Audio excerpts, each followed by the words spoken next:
Addiction physically reshapes the brain. Over time, an entrenched behavior carves a neurological groove so deep that the surrounding pathways simply dim. Once that loop is locked in, traditional psychological interventions often struggle to break it. For decades, the standard response to alcohol use disorder relied heavily on behavioral models.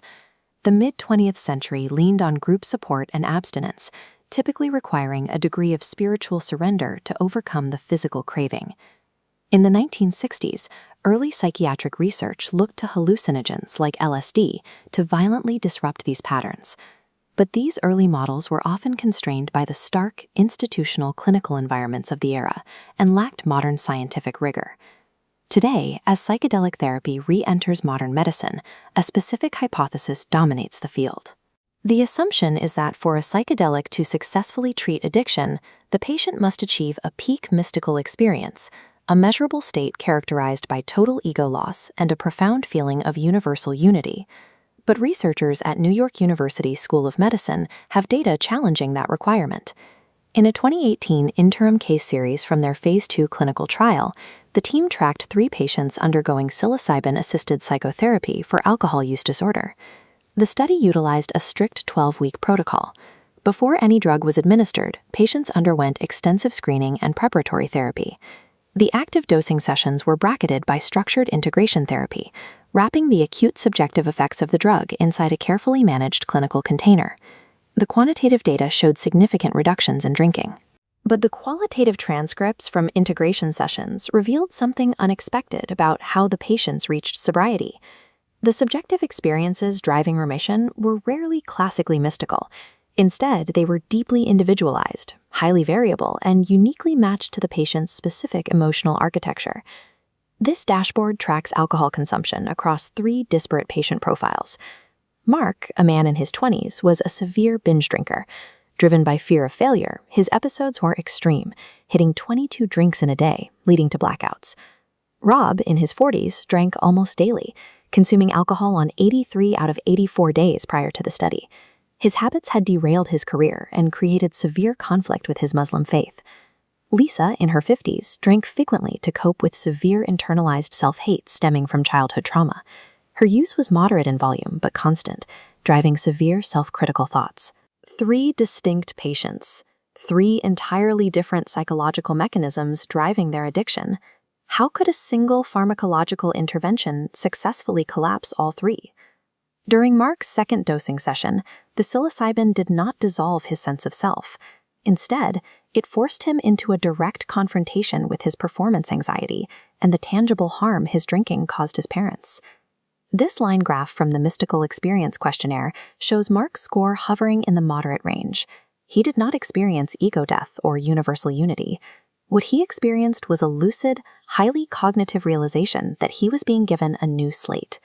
Following this cognitive reframe, Mark reported an immediate surge in maturity and motivation. He achieved full abstinence that persisted for years after the study. For patients whose addiction is driven by concrete fears and performance anxiety, a straightforward, emotionally lucid processing session acts as a sufficient catalyst for lasting behavioral change. Rob's dosing session directly challenges the expectation of a peaceful, transcendent trip. Within minutes, he experienced severe nausea and intense abdominal pain. He spent the peak of the drug's effects sitting upright, attempting to vomit, actively fighting the psilocybin. The root of this physiological rejection was psychological. Rob briefly sensed the presence of his deceased father. Remembering that his religious faith strictly forbade communicating with the dead, he felt intense guilt and decided to resist the experience entirely. At the climax of the session, Rob looked into a wastebasket and perceived his own saliva as swirling beer suds. He began violently spitting out the fluid, explicitly interpreting it as his own internalized shame, resentment, and anger. In the days following, Rob and his therapists unpacked this agonizing 2-hour ordeal. He described it as the most painful experience of his life, yet the result of weathering that somatic storm was a massive wave of self-forgiveness. Rob found immediate employment, enrolled in school, and completely ceased his drinking. Terrifying physical ordeals and intense dysphoria are often categorized as failed treatments. Here, the intense physiological rejection was the exact mechanism of release the patient required. Lisa's experience took a third, distinct path.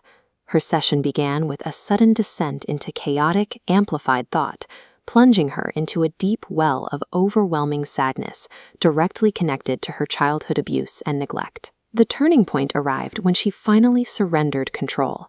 Her thoughts quieted, and she heard an internal voice explicitly dismantling her self-hate, whispering that she was a perfect creation of the universe. The internal voice initiated an active psychodynamic dialogue, systematically addressing and dismissing Lisa's objections until she reached a state of profound self-acceptance. This chart plots her qualitative experience directly against her quantitative results. As her self-compassion scores rise sharply, her metrics for anxiety and depression plummet simultaneously. Following the session, alcohol lost its appeal. The drug did not target the alcohol use directly. By treating the foundational trauma, the psilocybin session allowed the addiction, which was merely a coping mechanism for that trauma, to passively dissolve. Placed side by side, we see three subjective experiences that are vastly different in nature: cognitive, somatic, and psychodynamic. Regardless of their baseline drinking patterns or the severity of their use, the drug administration sessions preceded a sustained suppression of their alcohol consumption. These outcomes suggest that psilocybin bypasses the traditional pharmacological pathways of anti-craving medications.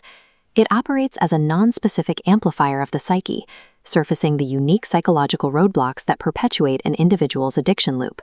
This challenges the prevailing assumption in modern research. If investigators measure success strictly through the mystical experience questionnaire, they are capturing only a fraction of the therapeutic picture. Failing to account for catharsis, severe somatic release, and psychodynamic trauma processing blinds the clinical field to the actual engines driving psychological change. But these outcomes require context. Simply giving a patient psilocybin outside of this overarching clinical structure does not yield these results. Integration is the pivot point. Without it, a somatic ordeal like Rob's remains a traumatizing event rather than a medical intervention. It is the rigid, supportive container of psychotherapy that captures the complete chaos of the acute altered state, translating a 6-hour subjective event into the sustained behavioral shifts